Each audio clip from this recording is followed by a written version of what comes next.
നായകൻ പിന്നെ വില്ലൻ എന്നുള്ള സംഗതികൾ ഇങ്ങനെ സോഷ്യൽ മീഡിയയിൽ വരുന്ന ഒരുപാട് സ്പെക്കുലേഷൻസ് ഇങ്ങനെ വരുന്നുണ്ട് പടത്തെ പറ്റി. അങ്ങനെ വന്നൊരു സംഗതിയാണ് ഇത്. നമ്മുടെ ഒഫീഷ്യൽ ഒരു ഭാഷയല്ല അത്.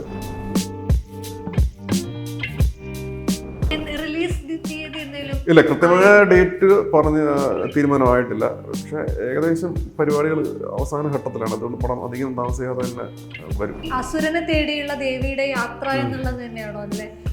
ആ ഒരു ഐതിഹ്യം ഇതിന് ഒരു പ്രേരക ശക്തിയായിട്ടുണ്ടാവുമെന്ന് പറയാം. അത് ആ പേര് റെപ്രസെന്റ് ചെയ്യുന്ന ഐതിഹ്യം മാത്രമല്ല, കുറെ കൾച്ചറൽ റെഫറൻസുകളെയൊക്കെ അത് ക്യാരി ചെയ്യുന്നുണ്ട് ആ പേര്. തീർച്ചയായിട്ടും മമ്മൂക്കയും നയൻചേട്ടനും ഇവർ രണ്ടുപേരും പല സ്ഥലത്തും ഇമാതിരി ഭയങ്കരമായ പരിപാടികൾ ചെയ്തിട്ടുണ്ട്. അപ്പോൾ അത് നമുക്ക് പേഴ്സണലി നമുക്ക് ലൈഫ് ലോങ് ഓർത്തിരിക്കാൻ പറ്റുന്ന തരത്തിൽ എനിക്ക് മാത്രമല്ല, അത് ത്രൂ ഔട്ട് സെറ്റിനും അങ്ങനെ കിട്ടിയിട്ടുണ്ട്. അത് അങ്ങനത്തെ മൊമെന്റ്സ് ഉണ്ട്. പിന്നെ ഇതില് പിന്നെ ഒറിജിനൽ സോങ്ങിന് ഒരുപാട് പാട്ടുകളുള്ള സിനിമ അങ്ങനെ ഒരു സ്വഭാവമല്ല ഇത്. പക്ഷെ ഒറിജിനൽ സോങ്ങിന് ഒരു കൈൻഡ് ഓഫ് ഇമ്പോർട്ടൻസ് സിനിമയുടെ കഥാഗതിയിൽ തന്നെ ഉണ്ട്. സനൻ മോഹനെ ബേസ് ചെയ്താണെന്ന് നമ്മൾ ഒരിടത്തും അഡ്മിറ്റ് ചെയ്യുകയോ പറയുകയോ അങ്ങനെ ഒന്നും ചെയ്തിട്ടില്ല. അത് എവിടുന്നോ ഏതോ ഒരു സോഴ്സിൽ നിന്ന് വന്ന് സ്പ്രെഡ് ആയിട്ടുള്ള ഒരു ന്യൂസാണ്. അതിനകത്ത് നമുക്കൊരു ടേക്ക് എടുക്കാൻ പറ്റില്ല. പക്ഷേ ഇത് ഒന്നിൽ കൂടുതൽ റിയൽ ലൈഫ് ഇൻസിഡൻറ്റുകളിൽ നിന്നും പ്രചോദനം ഉൾക്കൊണ്ടിട്ട് എഴുതപ്പെട്ടിട്ടുള്ള ഒരു തിരക്കഥയാണ്. അദ്ദേഹം ചെയ്യുന്ന ഒരു സിനിമയിൽ ഇടയിൽ സംഭവിക്കുന്ന കഥാപാത്രം ചെയ്യുന്ന ഒരു പ്രവൃത്തിയാണ് എന്തായാലും ഫസ്റ്റ് ലുക്കായിട്ട് വന്നിരിക്കുന്നത്. അപ്പം ആ ചെയ്യുന്ന ഒരു പ്രവൃത്തിയിൽ ആ ഒരു ഇൻസ്റ്റന്റ് വെച്ചിട്ട് അത് ഡെവിളിഷ് ആണോ അല്ലെങ്കിൽ ഒരു വില്ലൻ ക്യാരക്ടർ ചെയ്യുന്നതാണോ എന്ന് നമുക്ക് ജഡ്ജ് ചെയ്യുന്നത് ശരിയായ കാര്യമാണെന്ന് തോന്നുന്നില്ല. കാരണം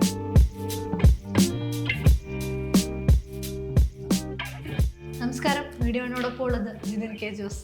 സ്വാഗതം. കളങ്കാവൽ അധികം വൈകാതെ തന്നെ പ്രേക്ഷകരിലേക്ക് എത്തും എന്നുള്ള വിവരമാണുള്ളത്. മമ്മൂട്ടിയുടെ ചിത്രം, മമ്മൂട്ടി കമ്പനി തന്നെ പ്രൊഡ്യൂസ് ചെയ്യുന്ന ചിത്രം, അത് സ്വാഭാവികമായിട്ടും ആളുകൾ അത്രയേറെ പ്രതീക്ഷ സമ്മാനിക്കുന്നുണ്ട്. ഒരു ഡയറക്ടർ എന്നുള്ള നിലയിൽ ആദ്യ സിനിമ എത്തുന്നു എന്നുള്ളതിന് അപ്പുറത്തേക്കുള്ള ഒരു എക്സൈറ്റ്മെന്റ് എന്താണ്? ആദ്യ സിനിമ എത്തുന്നു എന്നുള്ളതിനേക്കാളുള്ള എക്സൈറ്റ്മെന്റ്, ഏറ്റവും വലിയ എക്സൈറ്റ്മെന്റ് ഇതിനകത്ത് മമ്മൂക്കയുടെ സാന്നിധ്യം തന്നെയാണ്. അപ്പം നമുക്കറിയാം, നമ്മുടെ മലയാളത്തിൽ സിനിമ ചെയ്യണമെന്ന് ആഗ്രഹിക്കുന്ന എല്ലാവരുടെയും എനിക്ക് തോന്നുന്നു ഏറ്റവും വലിയ സ്വപ്നങ്ങളിലൊന്നായിരിക്കും അദ്ദേഹത്തിനോടൊപ്പം ഒരു സിനിമയിലൂടെ തുടക്കം കുറിക്കാൻ പറ്റുക എന്നുള്ളത്. അപ്പം എങ്ങനെയൊക്കെ നമ്മൾ എഴുതിയ സബ്ജക്റ്റിൻ്റെ പ്രത്യേകതകൾ കൊണ്ടും അത് അദ്ദേഹത്തിന് ഇഷ്ടമായതുകൊണ്ടൊക്കെ അങ്ങനെ ഒരു അവസരം കിട്ടി. അപ്പോൾ ഇതിൽ ഏറ്റവും വലിയ എക്സൈറ്റ്മെൻറ്റ് അങ്ങനെ ഒരു അവസരം കിട്ടിയതും അദ്ദേഹത്തിൻ്റെ കൂടെ ഇത്രയും കാലം സിനിമയ്ക്ക് വേണ്ടിയിട്ട് ചിലവഴിക്കാനും ആ ഒരു അനുഭവത്തിൽ പങ്കുചേരാനും പറ്റി എന്നുള്ളത് തന്നെയാണ് ഏറ്റവും വലിയ എക്സൈറ്റ്മെൻ്റ് ആയിട്ട് കാണുന്നത്. ഇതിനിടയിൽ മമ്മൂട്ടിയിലേക്ക് ചിത്രം എത്തിയതിനെ കുറിച്ച് പറഞ്ഞത് പല രീതിയിൽ സോഷ്യൽ മീഡിയയിൽ സർക്കുലേറ്റ് ആയിട്ടുണ്ടായിരുന്നു. പൃഥ്വിരാജിൽ നിന്നാണ് പിന്നീട് ഇങ്ങോട്ടേക്ക് എത്തുന്നത്. പൃഥ്വിരാജാണ് മമ്മൂക്കയെ സജസ്റ്റ് ചെയ്ത് തുടങ്ങിയിട്ടുള്ള ചർച്ചകൾ സമൂഹ മാധ്യമങ്ങളിലുണ്ടായിരുന്നു. അതിന്റെ ഒരു വസ്തുത എന്താണ്? യഥാർത്ഥത്തിൽ എങ്ങനെയാണ് ഒരു ട്രാവൽ ഉണ്ടായത്? യഥാർത്ഥത്തിൽ ട്രാവല് എന്ന് പറയുമ്പോൾ പിന്നെ നമ്മളിത് എഴുതി തുടങ്ങുന്ന സമയത്ത് കഥയേക്കാൾ ഉപരി കഥയിലോട്ട് ഡ്രൈവ് ചെയ്ത് പോകുന്ന കഥാപാത്രങ്ങളും പ്രധാനപ്പെട്ട ഒരു സംഗതിയാണല്ലോ. അപ്പം കഥാപാത്രങ്ങളെ ഡിസൈൻ ചെയ്ത് എഴുത്തിൻ്റെ ഒരു പ്രോസസ്സിലൂടെ കടന്നു പോകുമ്പോൾ തന്നെ ഇതിനകത്ത് മമ്മൂക്കയുടെ ഒരു സാന്നിധ്യം ഉണ്ടായാലും നല്ലതാണെന്ന് തോന്നി. അത് മാത്രമല്ല, ചിലപ്പോൾ അദ്ദേഹത്തിലോട്ട് എത്തിപ്പെടാൻ കഴിഞ്ഞാൽ ചിലപ്പോൾ അദ്ദേഹത്തിനും ഇഷ്ടപ്പെടാൻ സാധ്യതയുണ്ടെന്നുള്ള ഒരു ആത്മവിശ്വാസവും പാരലലി ബിൽഡ് ചെയ്ത് വരുന്നുണ്ടായിരുന്നു. അപ്പോൾ ഇത് എഴുതി കഴിഞ്ഞിട്ട് ഞാൻ അതിന് വേണ്ടിയിട്ട് ഉള്ള ബോധപൂർവമായ ശ്രമങ്ങളാണ് നടത്തിയത് ആദ്യമേ തന്നെ. അപ്പം അന്നേരം നമ്മൾ സഞ്ചരിച്ച വഴികളിൽ ഞാൻ നേരത്തെ അടുത്തും പറഞ്ഞിട്ടുണ്ട്, വിവേകേട്ടൻ, സാരചേട്ടൻ, ഇങ്ങനെ ചിലർ വഴിയാണ് അതിന് ട്രൈ ചെയ്തത്. അപ്പം ആ പോക്കിൽ ആദ്യം നമ്മളൊന്ന് അപ്രോച്ച് ചെയ്ത് നോക്കിയ ഒരാളാണ്. ഇത് 2 കഥാപാത്രങ്ങൾക്ക് പ്രാധാന്യം ഉള്ള ഒരു സിനിമയാണ്. അപ്പോൾ അതും കൂടെ മനസ്സിൽ വെച്ചിട്ടാണ് പൃഥ്വിയുടെ നമ്മളങ്ങോട്ട് മമ്മൂക്ക എന്നൊരു ഓപ്ഷനെ പറ്റി നമ്മൾ പറഞ്ഞില്ല. പക്ഷേ സ്ക്രീൻ പ്ലേ പറഞ്ഞു കഴിഞ്ഞപ്പം അദ്ദേഹം തന്നെ ഇത് പറഞ്ഞു. അപ്പം നമ്മൾ മൈൻഡിൽ ഇത് തന്നെ ആയിരുന്നു പറയാൻ വേണ്ടി വെച്ചിരുന്നത് എന്നുള്ള രീതിയിൽ നമ്മൾ റെസ്പോണ്ട് ചെയ്യുകയായിരുന്നു ചെയ്തത്. അപ്പോൾ അങ്ങനെയാണ് അതിൽ സംഭവിച്ചത്. അപ്പം പിന്നെ ആൻഡ്രോ ജോസഫ് ഒക്കെ വഴി ആണ് മമ്മൂക്കയിലോട്ട് പോയി പിച്ച് ചെയ്യുകയും ഒക്കെ ചെയ്യുന്നത്. അപ്പം നമ്മൾ പ്ലാൻ ചെയ്യുകയും മനസ്സിലാഗ്രഹിക്കുകയും ചെയ്തിരുന്ന ഒരു കാര്യം അദ്ദേഹം കൂടെ പറയുകയാണ് ചെയ്തത്. അങ്ങനെ സംഭവിച്ച ഒരു സംഗതിയാണ്. അതെ.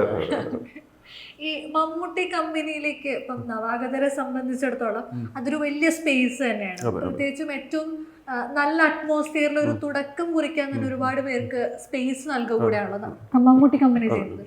ഈ നിർമ്മാണ കമ്പനിയുടെ കൂടെ ഉണ്ടായിട്ടുള്ള ഒരു ജേർണി അല്ലെങ്കിൽ അതിനകത്തേക്ക് എത്തിപ്പെടാനുള്ള ഒരു മാർഗം ഉണ്ടല്ലോ. അപ്പം എങ്ങനെ ഇപ്പം ഇനി വരുന്ന ഒരു പുതുമുഖ സംവിധായകനെ സംബന്ധിച്ചിടത്തോളം എന്തൊക്കെയായിരിക്കും അതിലേക്ക് ശ്രദ്ധിക്കേണ്ട കാര്യങ്ങൾ, എങ്ങനെയാണ് അപ്രോച്ച് ചെയ്യാൻ പറ്റും? ഇതിപ്പോ ഞാനിപ്പോ പിന്നെ അപ്രോച്ച് ചെയ്ത് പോയ ഒരു പാത്തില് മമ്മൂട്ടി കമ്പനി എന്നുള്ള അതിനൊക്കെ മമ്മൂക്ക എന്നൊരു ഫാക്ടറിനെ മുന്നിൽ കണ്ടാണ് ശ്രമങ്ങൾ നടത്തിയതും ആ ഒരു യാത്ര നടത്തി നോക്കിയതും.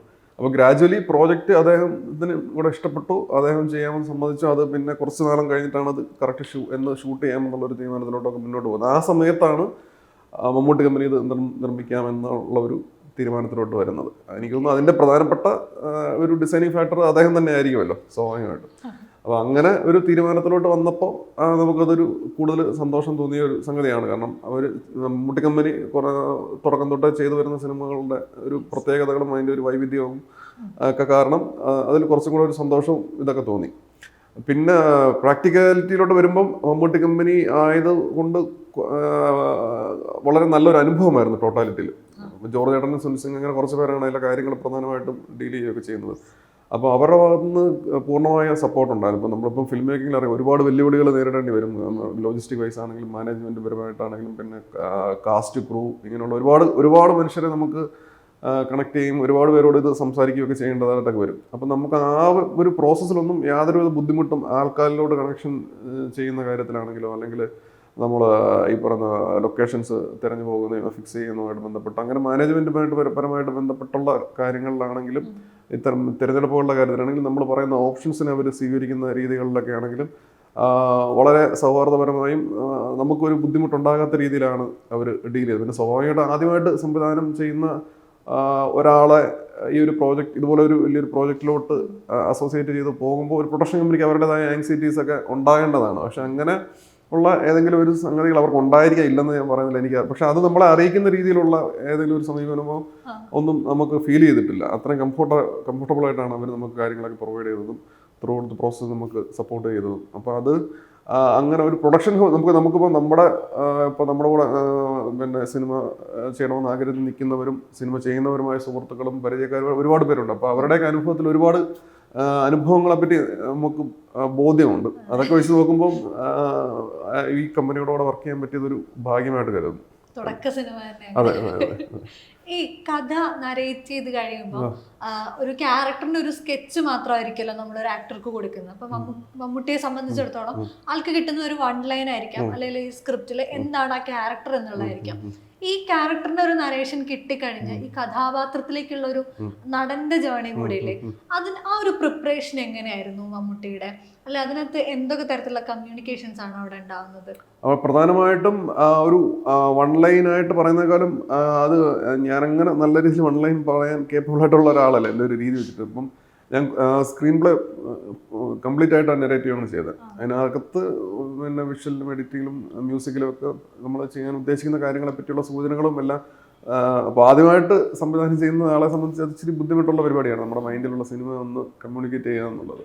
നമ്മളെ കൊണ്ട് പറ്റുന്ന രീതിയിൽ പൂർണ്ണമായും സിനിമയുടെ ഫോം എങ്ങനെ ആയിരിക്കാം എന്നുള്ളതിൻ്റെ ഒരു ബ്ലൂ പ്രിന്റ് നമ്മൾ കമ്മ്യൂണിക്കേറ്റ് ചെയ്യാനാണ് ശ്രമിച്ചത് അദ്ദേഹത്തിനോട്. അപ്പോൾ അതിൻ്റെ കൂട്ടത്തിൽ തന്നെ കഥാപാത്രവും ഇങ്ങനെ റിവീൽ ചെയ്ത് വരുന്ന രീതിയിൽ തന്നെയാണ് പരിപാടികൾ പോയത്. അപ്പോൾ അദ്ദേഹം ഇത് ചെയ്താൽ എങ്ങനെയായിരിക്കും എന്ന് മനസ്സിൽ കണ്ടുകൊണ്ടുള്ള എഴുത്തിൻ്റെ ചില പരിപാടികളും അതിനകത്ത് ഒബ്വിയസ്ലി ആഡ് ചെയ്തിട്ടുണ്ടായിരുന്നു.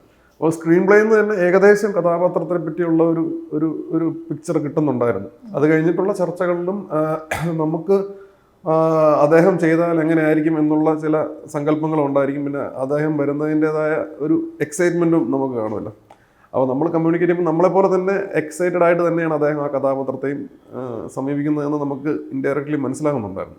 അപ്പോൾ അതിന് വേണ്ടിയിട്ടും കഥാപാത്രത്തിൻ്റെ ഇപ്പം അപ്പിയറൻസ് ആണെങ്കിലും ലുക്ക് വൈസ് ബാക്കിയുള്ള കാര്യങ്ങളാണെങ്കിലും അതിലൊക്കെ കൃത്യമായിട്ട് അദ്ദേഹത്തിനും അഭിപ്രായങ്ങളും ഗുണപരമായ ഒരുപാട് അഭിപ്രായങ്ങളും നിർദ്ദേശങ്ങളും അദ്ദേഹത്തിൻ്റെ ഭാഗത്തുനിന്ന് ലഭിച്ചിട്ടുണ്ട്.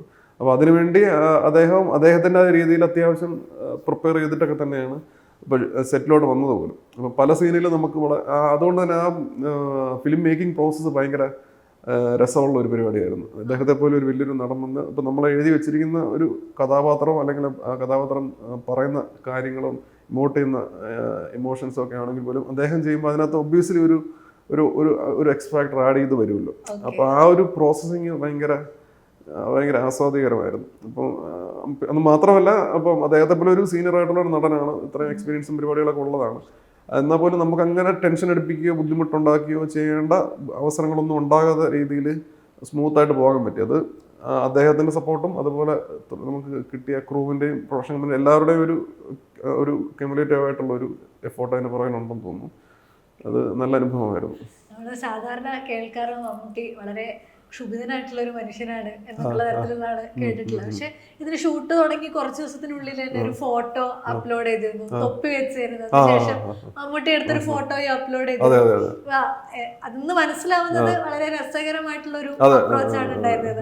ഇത്ര ഒരു മുൻവിധി മമ്മൂട്ടിയെ കുറിച്ച് ഉണ്ടാവുന്നുണ്ടെന്ന് തോന്നിയിട്ടുണ്ടോ? അല്ല, ഇത് ഈ പറയുന്ന തരത്തിലുള്ള അഭിപ്രായങ്ങൾ പിന്നെ പലരും ഇങ്ങനെ പറയുന്നതാണ്. അപ്പം ഇങ്ങനെ പലതരം അഭിപ്രായങ്ങൾ നമ്മളും ഇങ്ങനെ കേൾക്കാറുണ്ട്. പിന്നെ ഞാൻ പിന്നെ ഒരു സഹസംവിധായകനായിട്ട് ഒരു സിനിമയിൽ അദ്ദേഹത്തിനൊപ്പം വർക്ക് ചെയ്തതിൻ്റെ ഒരു അനുഭവം ഒക്കെ ഉണ്ടായിരുന്നു.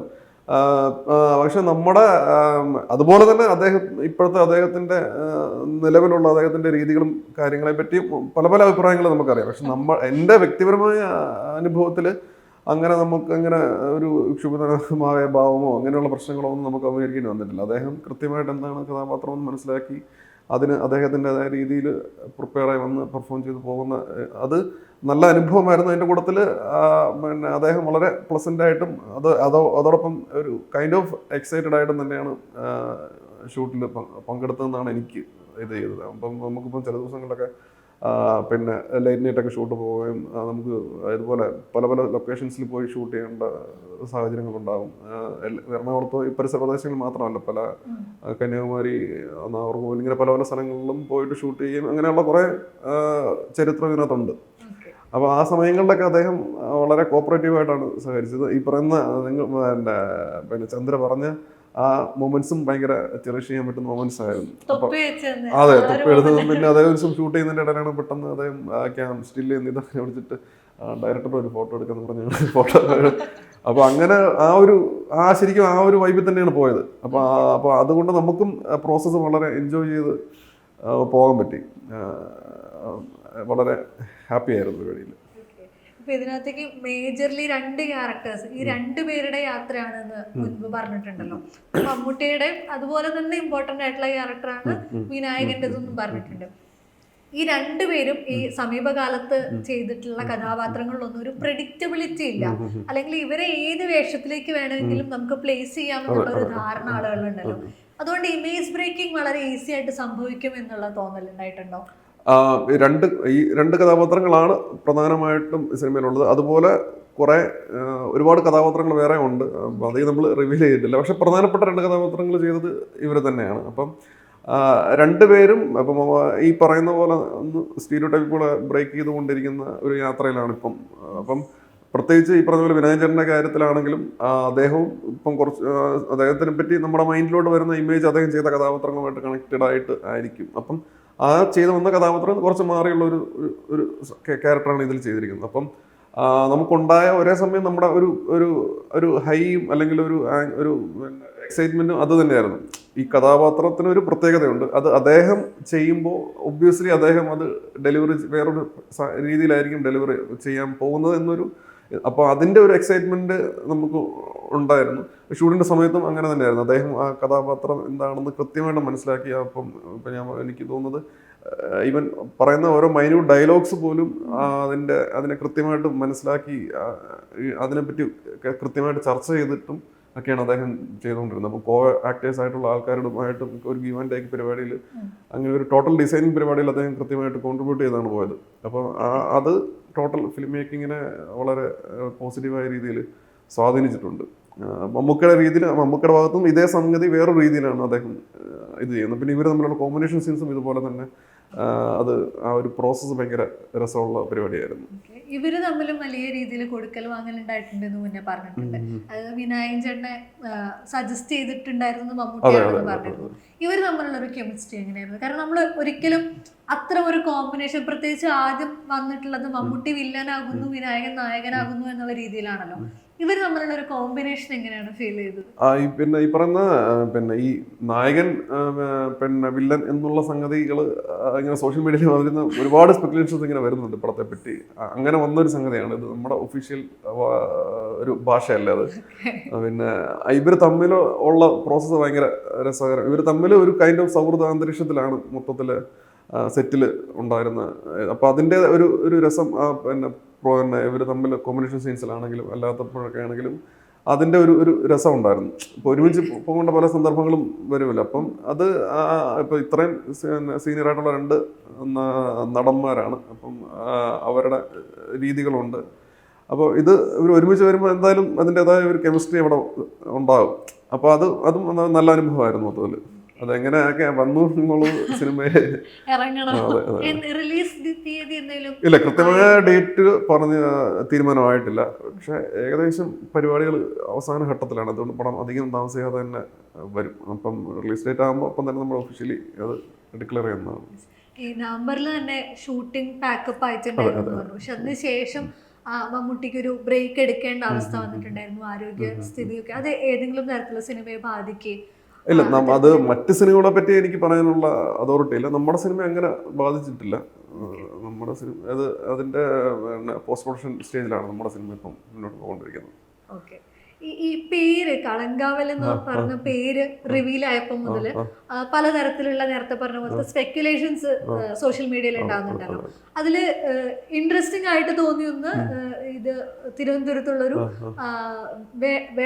വെള്ളായണി മാത്രമല്ല, തിരുവനന്തപുരത്തെ പല ദേവീ ക്ഷേത്രങ്ങളിലും ഉള്ള ഒരു ദേവി കാളിയൂട്ടുമായിട്ട് ബന്ധപ്പെട്ട് നടക്കുന്ന ഒരു റിച്വലാണത്. വെള്ളായണി അതിനകത്ത് ഒരു ഫേമസ് ക്ഷേത്രമാണെന്നേ ഉള്ളൂ. അതുപോലെ ഒരുപാട് ക്ഷേത്രങ്ങളുണ്ട്. ഇതിന് പിന്നിൽ എന്തോ ഒരു ഐതിഹ്യം ഉണ്ടെന്നും അത് സിനിമയായിട്ട് കണക്ട് ആവുന്നത് കൊണ്ടാണ് ആ പേര് സജസ്റ്റ് ചെയ്തതെന്നും പറഞ്ഞിട്ടുണ്ട്. ഈ അസുരനെ തേടിയുള്ള ദേവിയുടെ യാത്ര എന്നുള്ളത് തന്നെയാണോ അതിലെ ആ ഒരു ഐതിഹ്യം ഇതിന് ഒരു പ്രേരക ശക്തിയായിട്ടുണ്ടാവുമെന്ന് പറയാം. അത് ആ പേര് റെപ്രസെന്റ് ചെയ്യുന്ന ഐതിഹ്യം മാത്രമല്ല, കുറെ കൾച്ചറൽ റെഫറൻസുകളെയൊക്കെ അത് ക്യാരി ചെയ്യുന്നുണ്ട് ആ പേര്. ജോഗ്രഫിക്കലായിട്ട് ഉള്ള ചില പ്രത്യേകതകളും ഉണ്ട് ആ പേരിന്. പിന്നെ ഭാഷാപരമായിട്ടും പിന്നെ മലയാളത്തിൽ മാത്രമല്ല തമിഴിലും ഒരേ അർത്ഥമാണ് ആ പേര് കൺവേ ചെയ്യുന്നത്. ഇങ്ങനെ ഒരുപാട് ഘടകങ്ങളുണ്ട് ഇതിൽ. കുറേ ഘടകങ്ങൾ നമുക്ക് നമ്മുടെ സിനിമയുമായിട്ട് കണക്റ്റഡ് ആണ്, ഡയറക്റ്റ്ലി ഓർ ഇൻഡയറക്റ്റ്ലി. അതുകൊണ്ടാണ് ആ പേര് ചൂസ് ചെയ്തതും. അതിൻ്റെ ഡീറ്റെയിലിംഗ് നമുക്ക് സിനിമയിൽ നിന്ന് മാത്രമേ സിനിമ കണ്ട് മനസ്സിലാക്കി റിലേറ്റ് ചെയ്യാൻ പറ്റുന്ന കാര്യങ്ങളായിരിക്കും.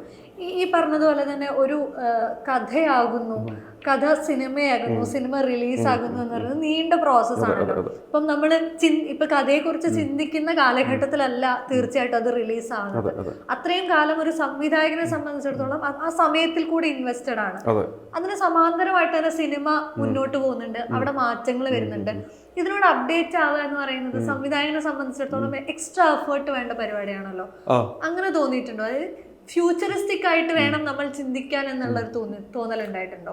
അത് പറയുന്ന കാര്യം കറക്റ്റാണ്. ഇപ്പം അത് എല്ലാ സിനിമയ്ക്കും ബാധകമായിട്ടുള്ള ഒരു റിയാലിറ്റിയാണ്. ഇപ്പോൾ നമ്മളിപ്പോൾ ഒരു സിനിമ ചിന്തിച്ച് തുടങ്ങിയാൽ ഒബ്വിയസ്ലി അതിന് it will take some time. അതങ്ങനെ എന്നാലും സമയം ഇപ്പം നമ്മൾ കാണുന്ന സിനിമകളാണെങ്കിൽ പോലും കാണുന്ന എല്ലാ സിനിമകളും 2 3 ചിലപ്പം അതിനും കൂടുതലും വർഷങ്ങൾക്ക് മുമ്പേ ജനിച്ചിട്ടുള്ള സിനിമകളായിരിക്കും. അപ്പോൾ സിനിമയ്ക്ക് അതിൻ്റെതായ സമയം ആവശ്യമാണ്. അപ്പോൾ നമുക്കതിന് നമ്മൾ ഇത് ഔട്ട്ഡേറ്റഡ് ആകുമോ എന്ന ചിന്തയിൽ ഒരു പരിധിക്കപ്പുറം ബോധർ ചെയ്യുന്നതിൽ കാര്യമില്ലെന്ന് എനിക്ക് തോന്നുന്നു. പിന്നെ ഒബ്വിയസ്ലി സിനിമ ഒരു കോൺസ്റ്റന്റ്ലി ഇവോൾവ് ചെയ്തുകൊണ്ടിരിക്കുന്ന ഒരു സംഗതിയാണ്. ഞാൻ പറഞ്ഞ ഒരു പർട്ടിക്കുലർ സിനിമയുടെ കാര്യത്തിൽ പറയുന്നതാണ്.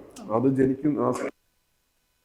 ഒരുപാട് പേരുമായിട്ട് അതിനെപ്പറ്റി സംസാരിച്ച് പോകുമ്പോൾ അവരിൽ നിന്ന് കിട്ടുന്ന ഫീഡ്ബാക്സ് ഇതിനെ പിന്നെയും നമ്മുടെ മൈൻഡിലുള്ള സിനിമാറ്റിക് സങ്കല്പങ്ങളെ ഇങ്ങനെ എൻഹാൻസ് ചെയ്യിപ്പിച്ചുകൊണ്ടിരിക്കാം. ഇപ്പോൾ ഇന്ന് നമ്മൾ സെറ്റ് ചെയ്ത് വെച്ചിരിക്കുന്ന ഒരു സിനിമയുടെ തോട്ട് നമുക്ക് ഭയങ്കര എക്സൈറ്റിംഗ് ആയിരിക്കും. പക്ഷെ ഒരു കുറച്ച് ദിവസങ്ങൾ കഴിഞ്ഞിട്ട് നമ്മൾ അതിനകത്ത് കുറേ മാറ്റങ്ങൾ വരുത്തിയിട്ട് പിന്നെ ഇതിലോട്ട് നമ്മൾ ഒന്നും കൂടെ റീവൈൻഡ് ചെയ്ത് നോക്കിയാൽ അത് ആ എക്സൈറ്റ്മെൻറ്റ് ഇപ്പോൾ നിലനിൽക്കുന്നില്ലായിരിക്കും. അത് ഫിലിം മേക്കിങ്ങിൽ ഒരു ബേസിക്കലി സംഭവിക്കുന്ന ഒരു സംഗതിയാണ്. അത് പിന്നെ എനിക്കൊന്ന് കൃത്യമായ സിനിമ എന്താണെന്ന് മനസ്സിലാക്കി അതിൻ്റെ സ്ക്രീൻ പ്ലേയുടെ പരിപാടിയിൽ തന്നെ അത് അടിസ്ഥാനപരമായിട്ട് മനസ്സിലാക്കിയിട്ട് നമുക്ക് അതിനകത്തുനിന്ന് എപ്പോഴും മാറ്റങ്ങൾ വരുത്താനുള്ള ഒരു തുറവി ഉണ്ടെങ്കിൽ അത് നല്ലതാണെന്ന് എനിക്ക് തോന്നിയിട്ടുണ്ട്. സിനിമയെ ഗുണപരമായിട്ട് മാറ്റത്തിന് പിന്നെ എല്ലാ ഫിലിം മേക്കേഴ്സ് അങ്ങനെ ആവണമെന്നില്ല. ചിലർ അവർ ആദ്യമേ കൺസീവ് ചെയ്ത് എഴുതി വെച്ചിരിക്കുന്ന സാധനത്തിൽ തന്നെ സ്റ്റിക്ക് ഓൺ ചെയ്യുന്നവരുമുണ്ട്. അങ്ങനെയല്ല കോൺസ്റ്റന്റ്ലി മാറ്റം വരുത്തി കൊണ്ടിരിക്കുന്നവരുണ്ട്. അപ്പം ഇത് ഏതാണ് ബെറ്റർ എന്നോ മോശമെന്ന് പറയാൻ പറ്റില്ല. അത് സബ്ജക്റ്റീവായിട്ടുള്ള സംഗതിയാണ്. ഇതിൻ്റെ ഇടയിൽ എവിടെ നിൽക്കാനാണ് ഞാൻ ശ്രമിച്ചിട്ടുള്ളത്. മുമ്പ് കുറുപ്പ് എന്ന ചിത്രത്തിന്റെ തിരക്കഥയാണ് എഴുതിയിട്ടുള്ളത്. ഇപ്പം ഈ സിനിമയും ലൂസ്ലി എവിടേക്കോ റിയൽ ഇൻസിഡൻസുമായിട്ട് കണക്റ്റഡ് ആണെന്ന് മുൻപ് പറഞ്ഞിട്ടുണ്ട്. ഒരു ഇൻസിഡന്റ് അല്ലെങ്കിൽ ഒരു തോട്ട് മൈൻഡിൽ വന്നിട്ട് അതിനെ കഥയാക്കി അല്ലെങ്കിൽ സിനിമയ്ക്ക് വേണ്ട കഥയാക്കി മാറ്റുക എന്ന് പറയുന്ന ഒരു പ്രോസസ് അല്ലേ? അതില് ജിതിന്റെ പരിപാടികൾ എന്തൊക്കെയാ? ഇപ്പം എന്താ പറയുന്നത്, ഇപ്പം റിയൽ ഇൻസിഡൻസിനെ ബേസ് ചെയ്ത് ഈ പറയുന്ന സിനിമ സംഭവിച്ച് യാദൃശ്യമായിട്ട് സംഭവിച്ചതാണ്. അതിനോടൊരു ഒബ്സഷൻ ഉണ്ടായിട്ട് സംഭവിച്ചതല്ല, അങ്ങനെ സംഭവിച്ചു പോയതാണ്. ഇപ്പം കൂടുതലും ഫിക്ഷണൽ പരിപാടികളാണ് ആലോചിക്കാറുള്ളത്. അപ്പം നമുക്കറിയാം ഇത്രയും വർഷങ്ങളുടെ ഒരു ചരിത്രമുണ്ട് സിനിമയ്ക്ക്. ഇപ്പം തന്നെ പ്രത്യേകിച്ച് നമ്മുടെ പ്രേക്ഷകർ ലോകത്തിലുള്ള എല്ലാ ഇടത്തുനിന്ന് അവൈലബിൾ ആയിട്ടുള്ള സിനിമകളുമായിട്ടും എക്സ്പ്ലോർ ചെയ്തുകൊണ്ടിരിക്കുന്ന ഒരു സമയം കൂടെയാണ്. അപ്പോൾ കഥകൾക്ക് തിരഞ്ഞെടുക്കുമ്പോൾ അത് കുറച്ച് ട്രിക്കി ആയിട്ടുള്ള ഒരു പരിപാടിയാണ്. അപ്പോൾ ഈ പറയുന്ന ഘടകങ്ങൾക്കെല്ലാം അപ്പുറത്ത് നമ്മൾ ആസ് എ ഫിലിം മേക്കർ അല്ലെങ്കിൽ നമ്മുടെ ഉള്ളിലുള്ള പ്രേക്ഷകനെ എക്സൈറ്റ് ചെയ്യിക്കുന്ന എന്തെങ്കിലും ഒരു എലമെൻറ്റ് ഉണ്ടെങ്കിലായിരിക്കും നമുക്കത് ചെയ്യാനുള്ള ഒരു ത്വര ഉണ്ടാകുന്നത്. പക്ഷെ അതൊരു ഇനീഷ്യൽ എക്സൈറ്റ്മെൻ്റ് ആയിരിക്കും പലപ്പോഴും. അപ്പോൾ ആ എക്സൈറ്റ്മെൻറ്റിൻ്റെ പുറത്ത് നമ്മൾ ആ കഥാബീജത്തിൻ്റെ പുറത്ത് പിന്നെയും വർക്ക് ചെയ്ത് ആ എക്സൈറ്റ്മെൻറ്റ് ഗ്രാജുവലി ഗ്രോ ചെയ്ത് പോകുമ്പോഴാണ് സിനിമയാക്കാമെന്നുള്ള ഒരു തോന്നലും ചിന്തയും ഉണ്ടാകുമെന്ന് തോന്നുന്നു. അതിങ്ങനെ നാച്ചുറലി സംഭവിക്കുന്ന ഒരു സംഗതിയാണെന്ന് തോന്നുന്നു. പിന്നെ ഈ പറയുന്ന പോലെ നമ്മൾ സുഹൃത്തുക്കളുമായിട്ടുമൊക്കെ ഉള്ള സംഭാഷണങ്ങളിൽ നിന്ന് ഇതിനെ എൻഹാൻസ് ചെയ്യാനൊക്കെ പറ്റുമെന്ന് തോന്നുന്നു. ഈ തിരക്കഥ എഴുത്തിന് തന്നെ പലരും അത് അക്കാദമിക്കലായിട്ട് പോകേണ്ടതാണ്, അല്ലെങ്കിൽ പലതരത്തിലുള്ള സ്ട്രക്ചേഴ്സ് വെച്ചിട്ട് തന്നെ എഴുതേണ്ട കാര്യമാണ് എന്ന് പറയാറുണ്ട്. മറ്റൊരു തരത്തിൽ അതിൻ്റെ ആവശ്യമില്ല, സിനിമ എന്താണോ നമ്മൾ വിഷ്വലി എങ്ങനെയാണോ കാണുന്നത് അതിനെ കൺസീവ് ചെയ്യൽ മാത്രമാണ്, അത് ജസ്റ്റ് ഒരു മെറ്റീരിയൽ മാത്രമാണെന്ന് പറയാറുണ്ട്. ഈ രണ്ട് വാദങ്ങളും ഒരുപോലെ ശക്തമായിട്ട് മലയാള സിനിമയിൽ നിലനിൽക്കുന്നുണ്ട്. ഇതിൻ്റെ ഒരു ടേക്ക് എങ്ങനെയാണ്? ഒരു സ്ക്രിപ്റ്റ് റൈറ്റിങ്ങിലേക്ക് അത് സ്ട്രക്ചേർഡ് ആയിട്ട് പോകണം എന്നാണോ, അല്ലെങ്കിൽ സിനിമാറ്റിക്കലി നമുക്കതൊരു കമ്മ്യൂണിക്കേഷൻ ടൂളായിട്ട് ഒരു സ്ട്രക്ചർ മാത്രമായിരിക്കണം എന്നുള്ളതാണോ? അൾട്ടിമേറ്റ്ലി സിനിമ എന്ന് പറയുന്നത് ഇതിനൊക്കെ തിരക്കഥയ്ക്ക് അപ്പുറത്ത് ഒരു ഓഡിയോ വിഷ്വൽ ഒരുപാട് സംഗതികളുടെ ഒരു അക്യുമുലേഷൻ അതിനകത്ത് സംഭവിക്കുന്ന ഒരു സംഗതിയാണ്. അപ്പം അതിനകത്ത് ഏറ്റവും അടിസ്ഥാനപരമായിട്ട് വേണ്ട ഒരു കാര്യങ്ങളിലൊന്ന് ഫോർ ഫിലിം മേക്കർ വേണ്ട സംഗതികളിലൊന്നാണ് തിരക്കഥയിലുള്ള ഗ്രാഹ്യവും രചനയിൽ ഉണ്ടാകേണ്ട രചിക്കാനുള്ള കഴിവ് വേണമെന്നല്ല, പക്ഷെ അത് ജഡ്ജ് ചെയ്യാനുള്ള ഒരു കഴിവ് തീർച്ചയായിട്ടും വേണ്ട ഒരു ഫിലിം മേക്കർക്ക് അത്യാവശ്യമായിട്ട് വേണ്ട ഒരു സംഗതിയാണെന്ന് ഞാൻ വിശ്വസിക്കുന്നുണ്ട്. പിന്നെ ഇത് പറയുന്ന പോലെ ഈ സ്ട്രക്ചർ വൈസ് പോകണോ വേണ്ട എന്നൊക്കെ ഉള്ളത് സബ്ജക്റ്റീവായിട്ടുള്ള കാര്യങ്ങളാണ്. ഓരോരുത്തർക്കും എഴുത്തിന് ഓരോരോ രീതികളായിരിക്കും ഫോളോ ചെയ്യുന്നത്. അപ്പം അതിൽ നമ്മൾ കുറേ രീതിയിൽ ട്രൈ ചെയ്ത് അവസാനം നമ്മൾ ഇപ്പോൾ നിലവിൽ ആയിരിക്കുന്ന അവസ്ഥയായിരിക്കും നമ്മൾ ഏറ്റവും കോൺഫിഡൻ്റ് ആയിട്ടുള്ള ഒരു പാത്ത് എന്ന് പറയുന്നത്. അപ്പോൾ അതിനെ സ്വാഭാവികമായിട്ട് ഫോളോ ചെയ്താൽ മതി എന്ന് തോന്നുന്നു. ഇപ്പോൾ നമ്മളിപ്പോൾ ഇപ്പം 3 ആക്ട് സ്ട്രക്ചറും ഇങ്ങനെയുള്ള സംഗതികൾ എന്ന് പറയുന്നത് സക്സസ്ഫുൾ ആയിട്ടുള്ള സിനിമകളുടെ പുറത്ത് പഠനം നടത്തി ഡിറൈവ് ചെയ്തെടുത്തിട്ടുള്ള സംഗതികളാണ്. അതിൽ ഏറ്റവും സക്സസ്ഫുൾ ആയിട്ടുള്ളവർ അതിനെ ഫോളോ ചെയ്തിട്ട് അങ്ങനെ ചെയ്തവരല്ല. സക്സസ്ഫുൾ ആയ ആൾക്കാർ അതിനുശേഷം മറ്റുള്ളവർ അതിൽ നിന്ന് പഠനം നടത്തി ഡിറൈവ് ചെയ്തെടുത്തിട്ടുള്ള സംഗതികളാണ്. ഇതിനെക്കുറിച്ചൊക്കെ ഒരു ബോധ്യം ഉണ്ടാകുന്നത് നല്ലതാണ്. പക്ഷെ അടിസ്ഥാനപരമായിട്ട് ക്രിയേറ്റിവിറ്റി എന്ന് പറയുന്ന സാധനം വേറൊരു രീതിയിൽ ഇവോൾവ് ചെയ്ത് വരേണ്ടതാണെന്ന് എനിക്ക് തോന്നുന്നു. അത് സ്വാഭാവികമായിട്ട് പിന്നെ ഞാൻ കുറച്ച് ഓരോരുത്തർക്കും ഓരോ രീതിയാണ്. ഞാനിപ്പം ഒരു സബ്ജക്റ്റ് ഇങ്ങനെ ചെയ്യണമെന്നൊരു ആഗ്രഹം തോന്നി വർക്ക് ചെയ്താൽ അത് കുറേ തവണയായിട്ട് ആലോചിച്ച് ഒരു മൊത്തം സിനിമാറ്റിക് സ്ട്രക്ചർ എങ്ങനെയാണെന്നൊരു ബേസിക്സ് സാധനത്തിലൊരു ആത്മവിശ്വാസം വന്നിട്ടേ അവസാനം എഴുത്തിലോട്ട് കയറാറുള്ളൂ. അത് കുറച്ചൊക്കെ ചിലപ്പോൾ ഒരു കൈൻഡ് ഓഫ് മടിയുള്ളത് കൊണ്ടൊക്കെ ആയിരിക്കാം. അവിടെ എൻ്റെ ഒരു രീതി അങ്ങനെയാണ്. അങ്ങനെ അല്ലാതെ സ്വാഭാവികമായിട്ടും ഇങ്ങനെ എഴുതി പോകുന്നവരുമുണ്ട്. അത് ഈ രണ്ട് രീതിയിലും നല്ല സിനിമകൾ സംഭവിക്കാറുണ്ട്. അത് ഓരോരുത്തരും സ്വയം വിശകലനം ചെയ്ത് താങ്കളുടെ രീതിക്കനുസരിച്ച് ചൂസ് ചെയ്യേണ്ട പാത്തുകളാണെന്ന് തോന്നുന്നു. ജനറലൈസ് ചെയ്ത് ഇങ്ങനെയാണെന്ന് പറയാനായിട്ട് ബുദ്ധിമുട്ടുണ്ട്. വളരെ ഡിപ്ലോമാറ്റിക് ആയിട്ട് ഞാൻ എൻ്റെ രീതി ഇങ്ങനെയാണ് എന്നേ പറയുന്നുള്ളൂ. ഈ ആദ്യ സിനിമയുടെ ആദ്യ ഷോട്ട് എന്ന് പറയുന്നത് എല്ലാവരും വളരെ സ്പെഷ്യൽ ആയിട്ട് പറയാറുള്ളതാണ്. പ്രത്യേകിച്ച് മമ്മൂട്ടി നായകനായിട്ട് വരുന്നു, ഇത്രയും വലിയ ആന്റിസിപ്പേഷൻ ഉള്ള ഒരു സിനിമയുടെ ഫസ്റ്റ് ഷോട്ട് വെക്കാണ്. What was there in your mind? അപ്പോൾ വേറെ ഒരു കൈൻഡ് ഓഫ് ഒരു സർറിയലിസ്റ്റിക് ഫീൽ ആയിരുന്നു. അഭിനയൻ ചേട്ടനും ജിമിൻ ചേട്ടനും ഒക്കെ ഉള്ള ഒരു ഷോട്ടായിരുന്നു. ആദ്യം നമ്മൾ കന്യാകുമാരിക്കടുത്ത് മുക്കം എന്ന് പറയുന്ന ഒരു സ്ഥലത്ത് കോഴിക്കോട് അല്ലല്ല, കന്യാകുമാരിക്ക് അടുത്ത് ഒരു മുക്കം എന്ന് പറയുന്ന ഒരു ബീച്ച് ഏരിയ ഉണ്ട്. അവിടെ വെച്ചിട്ടാണ് അത് ചെയ്തത്. അപ്പം പിന്നെ ആദ്യം കുറച്ച് ഈ ചടങ്ങുകളും പരിപാടികളൊക്കെ കഴിഞ്ഞിട്ട് ഇങ്ങനെ വന്നിട്ട് പിന്നെ അങ്ങനെ ഒരു കോംപ്ലിക്കേറ്റഡ് ഷോട്ട് അല്ലായിരുന്നു നമ്മൾ ഡിസൈൻ ചെയ്ത് വെച്ചിരുന്നത്. അപ്പം അതുകൊണ്ട് കുറച്ച് കൂളായിരുന്നു, എന്നാൽ വേറൊരു ഫീൽ ഉണ്ടായിരുന്നു അതിൽ. അതങ്ങനെ അങ്ങ് പോയി. അതും ഈ പറഞ്ഞ പോലെ നമുക്കൊരു ചെറിയൊരു ടെൻഷൻ ഉണ്ടായിരുന്നു. ഇത് എങ്ങനെയാണ് നമ്മൾ ആദ്യമായിട്ട് ചെയ്യുന്നതാണല്ലോ, എന്തൊക്കെ പറഞ്ഞാലും അവർക്കും ആ ടെൻഷൻ ഉണ്ടായിരുന്നിരിക്കാം. അപ്പോൾ പിന്നെ അതും ഇതുപോലെ തന്നെ ഭയങ്കരമായ കോംപ്ലിക്കേറ്റഡ് പരിപാടി അല്ലായിരുന്നു അന്ന് ഡിസൈൻ ചെയ്ത് വെച്ചിരുന്നത്, ആദ്യത്തെ ഷോട്ട്സ്. അപ്പോൾ അതുകൊണ്ട് അങ്ങനെ ഭയങ്കരമായിട്ട് ടെൻഷൻ അടിക്കേണ്ട സിറ്റുവേഷൻ അല്ലായിരുന്നു. ഇപ്പം നമുക്കിപ്പം നമ്മുടെ ക്രൂ മെമ്പേഴ്സും നല്ല എക്സ്പീരിയൻസ്ഡ് ആയിട്ടുള്ള ആൾക്കാരുണ്ടായിരുന്നു. ഇപ്പം ചീഫ് അസോസിയേറ്റ് ബോസ് ആയിട്ടൊക്കെ. അപ്പം പുള്ളിക്കാരനും നമ്മളിങ്ങനെ ഡിസ്കസ് ചെയ്ത് ഇതൊക്കെ ആ രീതിയിൽ തന്നെയാണ് നമ്മൾ ചാർട്ടിങ്ങും പ്ലാനിങ് ഒക്കെ ചെയ്തു വെച്ചിരുന്നത്. ത്രൂ ഔട്ട് ഷോർട്ട് ഡിവിഷൻ പരിപാടികളാണെങ്കിലും ചാർട്ടിങ് ആണെങ്കിലും ഒന്ന് ബ്രീത്തിങ് സ്പേസ് കിട്ടുന്ന രീതിയിൽ തന്നെയാണ് തുടക്കത്തിൽ പരിപാടികൾ ഇട്ട് പിന്നെ പിന്നെ പുതുക്കെ കയറുന്ന രീതിയിലായിരുന്നു. അപ്പോൾ അതുകൊണ്ട് അങ്ങനെ കാര്യമായ ടെൻഷൻ ഇല്ലായിരുന്നു. പക്ഷേ ഇങ്ങനെ തുടങ്ങി ഒന്ന് ഫ്ലോ ആയി കഴിഞ്ഞ് പിന്നെ അതൊരു എക്സൈറ്റ്മെൻറ്റിൻ്റെ ഒരു രീതിയിൽ അങ്ങ് പോയി. നല്ല അനുഭവമായിരുന്നു. ഈ മോണിറ്ററിന് പുറകിലുള്ള പലപ്പോഴും പലരും പറയാറുണ്ട് വളരെ സ്റ്റണ്ണിങ് ആയി നിന്ന് പോയിട്ടുള്ള സന്ദർഭങ്ങൾ ഉണ്ടായിട്ടുണ്ട്. പ്രത്യേകിച്ചും പെർഫോം ചെയ്യുന്ന ആർട്ടിസ്റ്റുകൾ ഉണ്ടാകുന്ന സമയത്ത് അതിൻ്റെ ഒരു പീക്കിൽ നമ്മളത് നിന്നു പോകുന്ന സന്ദർഭങ്ങൾ ഉണ്ടായിട്ടുള്ളത്. ഇതിനെ സംബന്ധിച്ചിടത്തോളം ഈ കളങ്കാവലിന്റെ പ്രോസസ്സിൽ അങ്ങനെയുള്ളൊരു മൊമെന്റ് എന്തായിരിക്കും? അങ്ങനെ ഭയങ്കരമായിട്ട് നമുക്ക് എക്സൈറ്റ്മെന്റും ഗൂസ് ബംസും കിട്ടിയ മൊമെന്റ്സ് ഇതിനകത്ത് കൃത്യമായിട്ട് ഉണ്ടായിട്ടുണ്ട്. അത് ഫിലിം മേക്കിങ്ങിനെ പറ്റി പറയുന്നതാണ്. ഫൈനൽ ഔട്ടിൽ ഇങ്ങനെയുള്ള സംഗതികൾ കാണുന്നവർക്ക് ചിലപ്പോൾ അത് അത്രയും കിട്ടുമോ ഇല്ല എന്നുള്ള വേറൊരു സംഗതിയാണ്. പക്ഷേ തീർച്ചയായിട്ടും മമ്മൂക്കയും നയൻ ചേട്ടനും ഇവർ രണ്ടുപേരും പല സ്ഥലത്തും ഇമാതിരി ഭയങ്കരമായ പരിപാടികൾ ചെയ്തിട്ടുണ്ട്. അപ്പോൾ അത് നമുക്ക് പേഴ്സണലി നമുക്ക് ലൈഫ് ലോങ് ഓർത്തിരിക്കാൻ പറ്റുന്ന തരത്തിൽ എനിക്ക് മാത്രമല്ല അത് ത്രൂ ഔട്ട് സെറ്റിനും അങ്ങനെ കിട്ടിയിട്ടുണ്ട്. അത് അങ്ങനത്തെ മൊമെന്റ്സ് ഉണ്ട്. പക്ഷെ അത് എനിക്ക് തോന്നുന്നു സിനിമ ഇറങ്ങിക്കഴിഞ്ഞാൽ അതെന്താണ് എങ്ങനെയാണെന്ന് ഡീറ്റെയിൽ ആയിട്ട് പറയാനായിട്ട് ഇപ്പം പറയുന്നതിന് പരിമിതികളുണ്ട്. പക്ഷെ അത് എനിക്ക് തോന്നുന്നു ഇപ്പം ഈ ഫിലിം മേക്കിങ്ങിൽ ആ ഒരു ഹോൾ പ്രോസസ്സിൽ ഇമാതിരി ചില അനുഭവങ്ങളാണ് നമുക്ക് ഭയങ്കരമായിട്ട് നമുക്ക് ചെറിഷ് ചെയ്യാൻ പറ്റുന്നതെന്ന് തോന്നുന്നു. അത് ഈ സിനിമയിൽ തീർച്ചയായിട്ടും ഉണ്ടായിട്ടുണ്ട്. മുമ്പ് ഖാലിദ് റഹ്മാൻ പറഞ്ഞൊരു കാര്യം ഉണ്ടായല്ലോ, അപ്പൊ മമ്മൂട്ടിയുടെ അടുത്ത് റീടേക്ക് പറയുന്ന സമയത്ത് മൂന്ന് ടേക്ക് തരുന്നത് പറയുന്നത് അത്തരത്തിലുള്ള ഒരു എക്സ്പീരിയൻസ് ആണോ ഉണ്ടായിരുന്നത്? അല്ല, അങ്ങനെയല്ല. അതായത് നമ്മൾ ഒരു ഷോട്ട് ഡിസൈൻ ചെയ്ത് ഒരു പരിപാടി ചെയ്യും. അപ്പോൾ ആ ഷോട്ട് ഡിസൈൻ ചെയ്ത് വെച്ചിരിക്കുന്ന എന്താണെന്ന് കൃത്യമായിട്ട് നമ്മൾ ഷോട്ട് സീൻ എടുക്കുന്നതിന് മുന്നേ പോയി അവരോട് കമ്മ്യൂണിക്കേറ്റ് ചെയ്യാറുണ്ട്. അപ്പം അവർ അത് വെച്ചിട്ടായിരിക്കും ഒരു സെറ്റിലോട്ട് വരുന്ന അവരപ്പോഴായിരിക്കും അവർക്ക് കൃത്യം വിഷ്വൽ ലാംഗ്വേജ് എന്താണെന്ന് അവർക്ക് ചിലപ്പോൾ കിട്ടുന്നത്. അപ്പോൾ ആ വിഷ്വൽ നമ്മൾ ഡിസൈൻ ചെയ്ത് ഡിസൈനിനകത്ത് അവർക്ക് എന്താണ് ഡെലിവർ ചെയ്യാൻ പറ്റുന്നതെന്ന് ആ മൊമെന്റ്സിലായിരിക്കും അവർ ഡിസിഷൻ എടുക്കുന്നത്. അങ്ങനെ വന്നിട്ട് നമ്മൾ ഒട്ടും പ്രതീക്ഷിക്കാത്ത ചില സംഗതികൾ അവർ തരും. അങ്ങനെ ഉണ്ടായ അനുഭവങ്ങളെ പറ്റിയാണ് ഞാൻ ഉദ്ദേശിച്ചത്. അതെ. തീർച്ചയായിട്ടും നമ്മൾ ആ പ്രോസസ്സിനെ പറ്റിയാണ് കേട്ടോ പറയുന്നത്. ഫിലിം മേക്കിംഗ് പ്രോസസ് ഇതൊക്കെ ഫൈനൽ ഔട്ട് വേറെ സംഗതികളാണ്. ഫൈനൽ ഔട്ടിൽ കണ്ടുകൊണ്ടിരിക്കുന്ന പ്രേക്ഷകരെ സംബന്ധിച്ച് ഏറ്റവും കൂടുതൽ ഹൈ കിട്ടുന്നത് വേറെ ചില മൊമെന്റ്സ് ആയിരിക്കാം. ചിലപ്പോൾ ഇത് തന്നെ ആയിരിക്കാം. അത് വേറൊരു സബ്ജക്റ്റീവ് ആയിട്ടുള്ള സംഗതിയാണ്.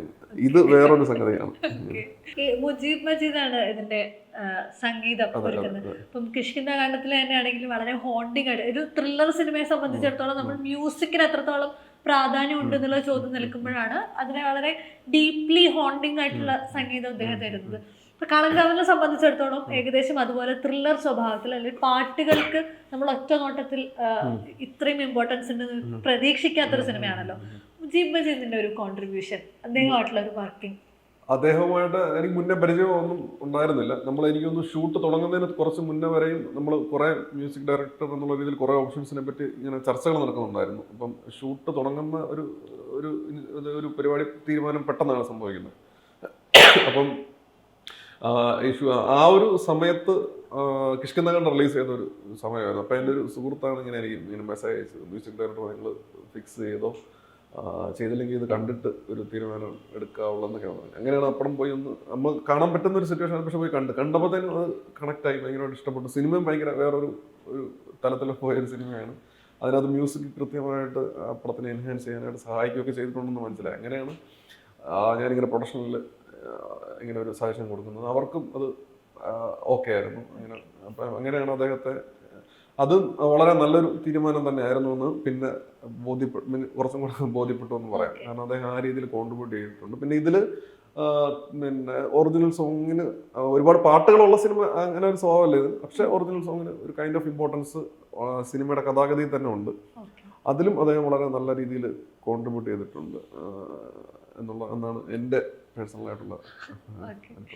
ഈ മുമ്പ് കുറുപ്പ് റിലീസ് ചെയ്യുന്ന സമയത്ത് നേരത്തെ പറഞ്ഞ പോലെ വലിയ രീതിയിൽ ആളുകൾ പ്രതീക്ഷ കൽപ്പിച്ച സിനിമയായിരുന്നു. കോവിഡിന് ശേഷം തുറക്കുന്നത് തന്നെ 50% ഓക്യുപ്പൻസിയിലാണെങ്കിൽ പോലും അത് വലിയ രീതിയിൽ വിജയമായിട്ടുള്ള സിനിമയാണ്. ആ സമയത്ത് ഒരു എക്സ്പീരിയൻസ് എന്തായിരുന്നു? അത് അൾട്ടിമേറ്റ്ലി അത് പിന്നെ ആ സിനിമയുടെ വിജയത്തിന് പ്രധാനപ്പെട്ട കാരണം അതിന്റെ സംവിധായകന്റെ കാഴ്ചപ്പാടുകളും പരിപാടികളൊക്കെയാണ്. എന്നാലും നമ്മുടേതായ ഒരു ഇതിൽ വരുന്ന സിനിമയെന്ന്. അപ്പം അന്നും ഇതുപോലെ തന്നെ സിനിമ റിലീസിന് മുന്നേ തന്നെ ഭയങ്കരമായ ഒരു ടെൻഷനും ആങ്സൈറ്റിയും ഉണ്ടായിരുന്നു. എന്താ സംഭവിക്കുമ്പോൾ നമുക്കൊന്ന് ആദ്യത്തെ ഒരു അനുഭവം പോലെയാണല്ലോ. പിന്നെ ഇറങ്ങിക്കഴിഞ്ഞ് വളരെ നല്ല രീതിയിൽ ആൾക്കാർ അതിനെ അക്സെപ്റ്റ് ചെയ്തു. അപ്പം ഭയങ്കര ഒരു ഹാപ്പിനെസ്, എക്സൈറ്റ്മെന്റും ആയിരുന്നു. എല്ലാവരും അതിനെപ്പറ്റി നല്ല രീതിയിൽ സംസാരിക്കുകയൊക്കെ ചെയ്തപ്പം ഒരുപാട് സന്തോഷവും ഇതും തോന്നി, കോൺഫിഡൻസോടെ. അതിൽ തന്നെ അതിനിടയിൽ ഒരു വിവാദം അത് സൃഷ്ടിച്ചിരുന്നു. ഇതിന് ഹീറോയ്ക്കാക്കി റെപ്രസെന്റ് ചെയ്യുന്നു, അതിനെതിരെ അദ്ദേഹത്തിന്റെ വീട്ടുകാർ വന്നിട്ടുണ്ടായിരുന്നു. അതിനെ എങ്ങനെയാണ് ഫേസ് ചെയ്തത്? അല്ലെങ്കിൽ ഇപ്പം നമ്മള് ചരിത്രം വില്ലനാണെന്ന് കൽപ്പിച്ചിട്ടുള്ള ഒരാളെ വില്ലൻ എന്ന ഹീറോ ആയിട്ട് അവതരിപ്പിക്കുക കൂടെയാണല്ലോ. അത് ഒരു പ്രോബ്ലമാറ്റിക് ആയിട്ട് ഫീൽ ചെയ്തിട്ടുണ്ടായിരുന്നു. അതിനകത്ത് പിന്നീട് അല്ലെ സിനിമയ്ക്ക് ശേഷം ഉണ്ടായിട്ടുള്ള ഒരു ജഡ്ജ്മെന്റ് എന്തായിരുന്നു? അത് കുറച്ച് കോംപ്ലിക്കേറ്റഡ് ആയിട്ടുള്ള ഒരു സിനാരിയോ ആണ്. അത് ടോട്ടൽ സിനാരിയെ പറ്റി പറയുന്നതാണ്. പിന്നെ അത് ബേസിക്കലി കുറുപ്പ് എന്ന് പറയുന്ന കഥാപാത്രത്തിന് പ്രേരകമായിട്ടുള്ള ചില സംഗതികളുണ്ട്. അപ്പം ആ വ്യക്തി എന്ന് പറയുന്നത് ചെയ്ത പ്രവൃത്തി നെഗറ്റീവാണ്, അതൊക്കെ ശരിയാണ്. പക്ഷെ അൾട്ടിമേറ്റ്ലി അത് ഒരു വില്ലൻ അതിനേക്കാളൊക്കെ ഉപരി അതൊരു കോൺ ആർട്ടിസ്റ്റ് ആയിരുന്നു. അത് ഞാൻ മുന്നേ പറഞ്ഞിട്ടുണ്ട്, കോൺ ആർട്ടിസ്റ്റാണ്. അപ്പം കോൺ ആർട്ടിസ്റ്റുകളുടെ ഒരു പ്രത്യേകത എന്ന് പറഞ്ഞാൽ അവരെപ്പോഴും ഭയങ്കര ചാമിങ് ആയിരിക്കും. എല്ലാവരും ഭയങ്കരമായിട്ട് കൺവിൻസ് ചെയ്യുന്ന, എല്ലാവർക്കും ഒരു അട്രാക്ഷൻ തോന്നുന്ന രീതിയിൽ എപ്പോഴും ബിഹേവ് ചെയ്യുകയൊക്കെ ചെയ്യുന്ന ആൾക്കാരായിരിക്കും. അൾട്ടിമേറ്റ്ലി അവരുടെ ഒരു പെരിഫറൽ പ്രൊജക്ഷൻ ആ രീതിയിലായിരിക്കും. അപ്പം നമുക്ക് അങ്ങനെ ഒരു കഥാപാത്രത്തെ എടുത്ത് ചെയ്യുമ്പോൾ അങ്ങനെ ഉള്ള ചില കാര്യങ്ങൾ കാണിക്കേണ്ടതായിട്ട് വരും. പിന്നെ കുറേ സംഗതികൾ എനിക്ക് ഒരു പരിധിക്കപ്പുറം അതിനകത്ത് ഒരു അതോറിറ്റി ആയിട്ട് പറയാൻ പരിമിതികളുണ്ട്. കാരണം സംവിധായകന്റെ ടേക്കാണ് അതിനകത്ത് നിർണായകമായിട്ടുള്ള ചില സംഗതികൾ. പക്ഷെ ആ സിനിമയിൽ ആ കഥാപാത്രത്തെ അങ്ങനെ കാണിക്കാൻ ഇടയായ അങ്ങനെ ചില സമയം അങ്ങനെ തോന്നിയിട്ടുണ്ടെങ്കിൽ അതിന്റെ പ്രധാനപ്പെട്ട കാരണം അതൊരു കോൺ ആർട്ടിസ്റ്റ് ആയതുകൊണ്ടാണെന്നുള്ളതാണ് എൻ്റെ ഒരു പ്രധാനപ്പെട്ട കാരണം. പിന്നെ വേറെ ഫിലിം മേക്കിങ്ങുമായിട്ട് ബന്ധപ്പെട്ട് വേറെ പല ഘടകങ്ങളും ഉണ്ട് അതിനകത്ത്. അത് ഒബ്വിയസ് റീസൺസ് ഉണ്ട് അതിൽ. ഇതിപ്പം കളങ്കാവില് വരുന്നതിന് മുന്നേ തന്നെ സയനൈഡ് മോഹനന്റെ കഥയാണ് എന്നുള്ള രീതിയിൽ പ്രചരിക്കപ്പെട്ടിട്ടുണ്ടായിരുന്നു. അത് ബേസ് ചെയ്തുകൊണ്ടുള്ള പലതരത്തിലുള്ള ഫാൻമേഡ് ടീസറുകൾ വന്നിട്ടുണ്ടായിരുന്നു. എത്രത്തോളം ലൂസ്ലി കണക്റ്റഡ് ആവുന്നുണ്ട് ഇത് റിയൽ സ്റ്റോറീസുമായിട്ട്? ഇത് പിന്നെ സയനൈഡ് മോഹനെ ബേസ് ചെയ്താണെന്ന് നമ്മൾ ഒരിടത്തും അഡ്മിറ്റ് ചെയ്യുകയോ പറയുകയോ അങ്ങനെ ഒന്നും ചെയ്തിട്ടില്ല. അത് എവിടുന്നോ ഏതോ ഒരു സോഴ്സിൽ നിന്ന് വന്ന് സ്പ്രെഡ് ആയിട്ടുള്ളൊരു ന്യൂസാണ്. അതിനകത്ത് നമുക്കൊരു ടേക്ക് എടുക്കാൻ പറ്റില്ല. പക്ഷേ ഇത് ഒന്നിൽ കൂടുതൽ റിയൽ ലൈഫ് ഇൻസിഡൻറ്റുകളിൽ നിന്നും പ്രചോദനം ഉൾക്കൊണ്ടിട്ട് എഴുതപ്പെട്ടിട്ടുള്ള ഒരു തിരക്കഥയാണ്. പക്ഷെ അത് ആ റിയൽ ലൈഫ് ഇൻസിഡൻറ്റുകളെയോ അതിനകത്ത് ഇൻവോൾവ് ആയിട്ടുള്ള വ്യക്തികളെയോ ഒരു പരിധിക്കപ്പുറം ഫോളോ ചെയ്യാനായിട്ടുള്ള ശ്രമം ഇതിനകത്ത് ഉണ്ടായിട്ടില്ല. അൾട്ടിമേറ്റ്ലി ഈ പറയുന്ന ഇൻസ്പിറേഷനിൽ നിന്ന് അപ്പുറത്ത് അതിൽ നിന്ന് നമ്മുടെ മനസ്സിലോട്ട് വന്ന ഒരു സിനിമാറ്റിക് സങ്കല്പം ഉണ്ടായിരിക്കുന്നു. അതിനെ എങ്ങനെ എൻഹാൻസ് ചെയ്യാമെന്ന് മാത്രമേ നോക്കിയിട്ടുള്ളൂ. അപ്പം അതിന് ആവശ്യമായിട്ടുള്ള ചില ഇൻഫർമേഷൻസും ചില സംഗതികളും ആ സോഴ്സ് മെറ്റീരിയൽസിൽ നിന്ന് എടുത്തു എന്നതിനപ്പുറം ബേസിക്കലി ഇറ്റ്സ് എ ഫിക്ഷൻ. ആ ഫിക്ഷണൽ പരിപാടിയെ അതിൻ്റെ ഒരു ഇവല്യൂഷനെ എങ്ങനെ എൻഹാൻസ് ചെയ്യാമെന്ന് മാത്രമേ നോക്കിയിട്ടുള്ളൂ. അപ്പോൾ ആ സിനിമാറ്റിക് സങ്കല്പത്തിനെ മാത്രമേ ഫോളോ ചെയ്യാൻ നോക്കിയിട്ടുള്ളൂ. ഈ പറഞ്ഞ പോലെ സമൂഹ മാധ്യമങ്ങൾ വലിയ രീതിയിൽ ആഘോഷിച്ചുകൊണ്ടിരിക്കുകയാണ് ഇപ്പം തന്നെ കളങ്കാവൽ. പ്രത്യേകിച്ച് മമ്മൂട്ടി തിരിച്ചു വരുന്നു എന്നൊക്കെ തരത്തിലുള്ള ചർച്ചകൾ വരുന്ന സമയത്ത്, അതുകൂടാതെ ഇപ്പം അവാർഡിന്റെ ചർച്ചകളൊക്കെ നടന്നുകൊണ്ടിരിക്കുകയാണ്. അവിടെ എല്ലാം മമ്മൂട്ടിയും കളങ്കാവലും സജീവമാണല്ലോ. ഇത് തരുന്നൊരു പ്രഷർ ഉണ്ടോ, അല്ലെങ്കിൽ ഇത് തരുന്നൊരു ഹാപ്പിനെസ് ആണോ ഉള്ളത്? ഇത് ഇപ്പം എന്തൊക്കെ പറഞ്ഞാലും സിനിമ ആൾക്കാരിലോട്ട് എത്തുമ്പോൾ അത് ഇങ്ങനെ ഒരു സിനിമ വരുന്ന കാര്യം കൂടുതൽ ആൾക്കാരിലോട്ട് എത്തുന്നത് നമ്മളെ സംബന്ധിച്ച് സന്തോഷം തരുന്ന ഒരു കാര്യമാണ്. അങ്ങനെ ആൾക്കാരിലോട്ട് എത്തേണ്ടത് ഇന്നത്തെ കാലത്തിൻ്റെ ഒരു അനിവാര്യത കൂടെയാണെന്ന് തോന്നുന്നു സിനിമയെ സംബന്ധിച്ച്. അത് ആ ഒരു സന്തോഷമുണ്ട്. പിന്നെ പ്രഷർ, അങ്ങനെ ഒരു പ്രഷർ ഇതുവരെ അങ്ങനെ തോന്നിയിട്ടില്ല. ഇനിയിപ്പം പടത്തിന്റെ റിലീസിനോട് അടുക്കുമ്പോൾ തോന്നുന്നില്ലേ എന്ന് അറിഞ്ഞുകൂടാ. നമ്മളിപ്പം നമ്മൾ ചെയ്തുകൊണ്ടിരിക്കുന്ന സിനിമയെ നമ്മളെ കൊണ്ട് പറ്റുന്ന രീതിയിൽ നല്ല രീതിയിൽ ഡെലിവറി ചെയ്യാനുള്ള ശ്രമം അത് അങ്ങനെ ശ്രദ്ധിക്കുന്നുള്ളൂ. ഇങ്ങനെ ഒരു സമ്മർദ്ദം ഇതുവരെ അഫക്റ്റ് ചെയ്തിട്ടില്ല. ഇതില് പ്രത്യേകിച്ചും എടുത്തു പറയുന്നത് അദ്ദേഹത്തിന് ഫസ്റ്റ് ലുക്ക് വന്ന സമയത്ത് അതിലൊരു വില്ലത്തരം കൂടെയാണ് ആളുകളിലേക്ക് എത്തുന്നത്. അതുകൊണ്ടുകൂടെയാണെന്ന് തോന്നുന്നു വില്ലനാണ് എന്ന തരത്തിലുള്ള ചർച്ചകൾ ഉണ്ടാകുന്നത്. അത് തന്നെ കൊടുക്കണം എന്നുള്ള ഡെലിബറേറ്റ് ആയിട്ടുള്ള ഇന്റൻഷൻ ആയിരുന്നോ? ലൈക്ക് ഇദ്ദേഹത്തിനൊരു ഒരു ഡാർക്ക്നെസ് കൂടെ പുറത്ത് വരണം, പ്രൊജക്ട് ചെയ്യണം എന്നുള്ള തീരുമാനം ഉണ്ടായിരുന്നോ?